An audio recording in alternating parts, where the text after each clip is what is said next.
Maturity کا ایک level یہ ہوتا ہے کہ آپ وضاحت دینا چھوڑ دیتے ہیں، خاموش ہو جاتے ہیں، بحث نہیں کرتے۔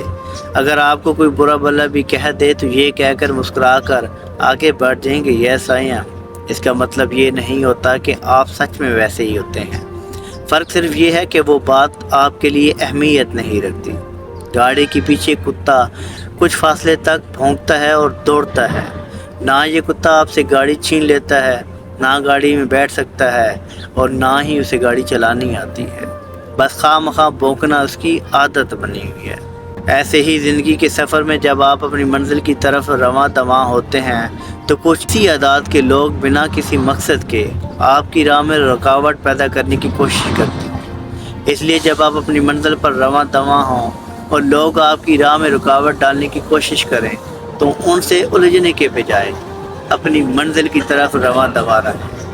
آپ کو تلخ نہیں ہونا، آپ کو بدلہ دینے والا نہیں بننا، آپ کو چالیں چلنے والا، جال بچھانے والا نہیں بننا۔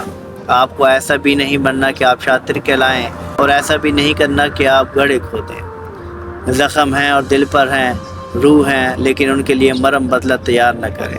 مرہم آسمانی ہی اچھی ہوتی ہے، مرہم رومانی ہی شفا دیتے ہیں۔ چھوڑ دیں، جانے دیں جس نے جو کیا، اپنے پچھلے دروازے بند کر کے آگے بڑھ جائیں۔ زخم دینے والوں، تکلیف پہنچانے والوں اور روح کو رون دینے والوں کو ان کے حال پر چھوڑ دیں۔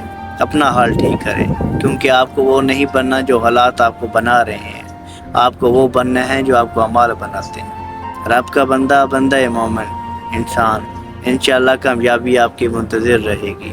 مسکرائیں اور مسکراہٹیں بانٹیں۔ اللہ آسانی حاصل اور محبتیں تقسیم کرنے کا شرف عطا فرمائے۔ سلام پہنچے۔